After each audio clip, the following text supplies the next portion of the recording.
ntuterere ashaka kwa kundi komanya yo yo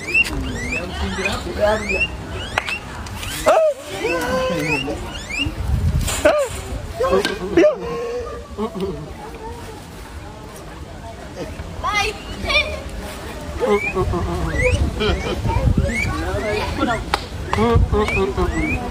야!妈，我差点把手给你咬掉了，我以为。